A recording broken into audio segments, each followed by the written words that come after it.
રાજ્યમાં તુવેરની ટેકાના ભાવે ખરીદી શરૂ તો રાજ્યમાં અંદાજે 130 ખરીદ કેન્દ્રો સૂચિત કરાયા. કુલ 1.33 લાખથી વધુ ખેડૂતોએ કરાવી છે નોંધણી. ભાવ 8,000 પ્રતિ ક્વિન્ટલ જાહેર કરાતા પુષ્કળ વાવેતર. છોટાઉદેપુર જિલ્લામાં કપાસની ખરીદી બંધ થતા ખેડૂતો ચિંતિત. સીસીઆઈ દ્વારા 27 ફેબ્રુઆરીથી ખરીદી બંધ કરવા કરાઈ જાહેરાત. સરકાર દ્વારા કપાસની ખરીદીની મર્યાદા વધારવા માંગ કરી તો ખેડૂતોએ વેપારીઓનો દબદબો વધે તેવી ચિંતા વ્યક્ત કરી. સુરેન્દ્રનગરમાં પાણીની સમસ્યા મુદ્દે મહિલાઓ બની રણચંડી. પૂરતું પાણી ન મળતા સ્થાનિકો અને મહિલાઓએ મનપા કચેરીમાં કર્યો હોબાળો. નિયમિત પાણી આપવાની માંગ સાથે મહિલાઓએ સૂત્રોચ્ચાર કરી નોંધાવ્યો વિરોધ. રાજકોટના જંગલેશ્વરમાં ડિમોલેશનનો આજે બીજો દિવસ. જંગલેશ્વરમાં આજે વધુ 400 મિલકતો તોડી પાડવામાં આવશે. અત્યાર સુધી 1000થી વધુ બાંધકામોને દૂર કરવામાં આવ્યા. રાજકોટમાં જંગલેશ્વર વિસ્તારમાં 1050 જેટલા ગેરકાયદેસર દબાણ પર ફરી વળ્યું બુલડોઝર. તૂટેલા કાટમાળને ખસેડવાની કામગીરી પણ કરવામાં આવી. આજે પણ મનપા દ્વારા ડિમોલેશનની કામગીરી યથાવત રહેશે. રાજકોટના ઇતિહાસનું સૌથી મોટું ડિમોલેશન. જંગલેશ્વરના અસરગ્રસ્ત લોકોનું છલકાયું દર્દ. અસરગ્રસ્તોને ન્યૂઝ 18 ગુજરાતી સમક્ષ ઠાલવી વ્યથા. કહ્યું, અમે 40 વર્ષથી અહીં રહીએ છીએ. અમારી નજરની સામે જ આખું મકાન તૂટી ગયું. રાજકોટના જંગલેશ્વરમાં ગંગેશ્વર મહાદેવ મંદિર પર ચાલ્યું બુલડોઝર. તંત્ર દ્વારા 80 વર્ષ જૂના મંદિરને તોડી પડાયું. 12 જેટલા ધાર્મિક દબાણ પણ દૂર કરવામાં આવ્યા. વિધિ મુજબ શિવલિંગની ચાલન વિધિ કરવામાં આવી. રાજકોટના જંગલેશ્વરમાં 1400થી વધુ મિલકતો તોડવાનો લક્ષ્યાંક. 732થી વધુ મિલકત સ્વેચ્છાએ ખાલી કરાઈ. સોમવારે સવારે 7 વાગ્યાથી ડિમોલેશનની કામગીરી શરૂ કરાઈ. 64 જેસીબી, ટ્રેક્ટર, ટ્રોલી સહિતનો કાફલો તૈનાત કરાયો. રાજકોટના જંગલેશ્વરમાં ડિમોલેશન બાદ ભાવુક દ્રશ્યો સર્જાયા. સ્થાનિકો વર્ષોથી જે મકાનમાં રહેતા તે જમીનદોસ્ત થતા દર્દ છલકાયું. ડિમોલેશનની કડક કાર્યવાહીના કારણે ઘરવિહોણી થયેલી મહિલાઓ ચોધાર આંસુએ રડી પડી. રાજકોટના જંગલેશ્વરમાં ડિમોલેશન મુદ્દે નાયબ મુખ્યમંત્રી હર્ષ સંઘવીનું નિવેદન. ગુનેગારો અને ટપોરીઓએ દાદાગીરીથી પચાવી પાડેલી જગ્યાઓ ખાલી કરાવીશું. માત્ર જંગલેશ્વર વિસ્તારમાં જ 58 પાસાના કેસ અને 400 કિલો ગાંજો પકડાયો.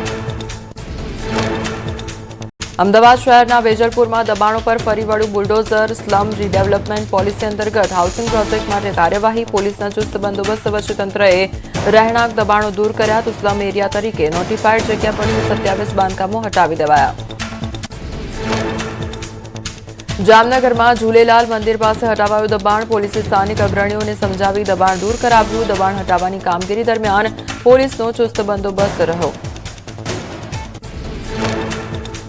જમ્મુ કાશ્મીરના કિશ્તવાડમાં સુરક્ષા દળોએ કરી મોટી કાર્યવાહી. આતંકી સૈફુલ્લાહનું સેફ હાઉસ ધ્વસ્ત કરાયું. 6 હાઇડ આઉટ બનાવી રચેલું નેટવર્ક સુરક્ષા દળોએ તોડી પાડ્યું. જેતપુરનો 141 વર્ષનો ઇતિહાસ જોખમમાં મુકાયો. રાણીના કરિયાવરમાંથી બનેલી કમરીબાઈ હાઈસ્કૂલનું ભવન ખંડેરમાં ફેરવાયું. 1 વર્ષ જૂનું આ ભવ્ય ભવન જાળવણીના અભાવે જર્જરિત હાલતમાં ફેરવાઈ ગયું.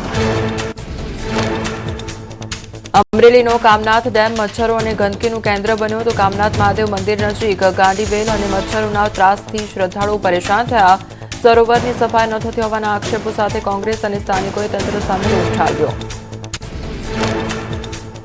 સુરત ડાયમંડ બુટ્સમાં તેજીનો સંચાર. કાર્યરત ઓફિસોની સંખ્યા 250ને પાર થઈ. 18 ફેબ્રુઆરીએ 100 જેટલા નવા વેપારીઓ પોતાના કારોબારનો પ્રારંભ કર્યો તો બુટ્સમાં દરરોજ 600થી વધુ બ્રોકરો અને વેપારીઓની અવરજવર નોંધાઈ. અમદાવાદમાં જીએલએસના શતાબ્દી મહોત્સવમાં મુખ્યમંત્રી ભૂપેન્દ્ર પટેલ રહ્યા ઉપસ્થિત. તો સીએમ ભૂપેન્દ્ર પટેલે જીએલએસ આર્કાઇવ મ્યુઝિયમનું કર્યું ઉદઘાટન. સીએમએ જીએલએસને જ્ઞાન, શિસ્ત અને રાષ્ટ્ર નિર્માણનું શ્રેષ્ઠ પ્રતીક ગણાવ્યું.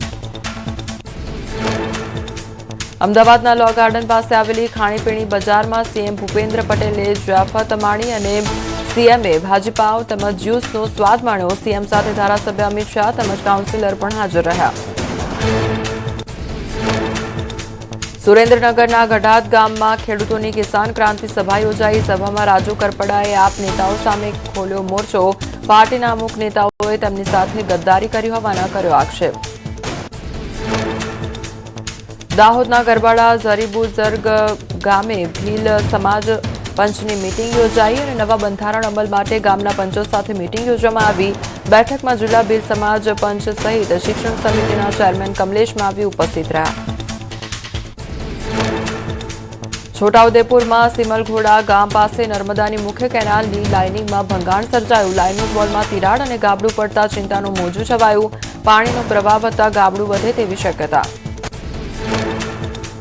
વડોદરાના મકરપુરા એરફોર્સ સ્ટેશન રોડ પર પાણીની રેલમછેલ. પાણીની લાઇનમાં ભંગાણ થતા રસ્તાઓ પર પાણી ફરી વળ્યા. રોડ પર અચાનક ભૂવો પડતા પાઇપલાઇન તૂટી ગઈ.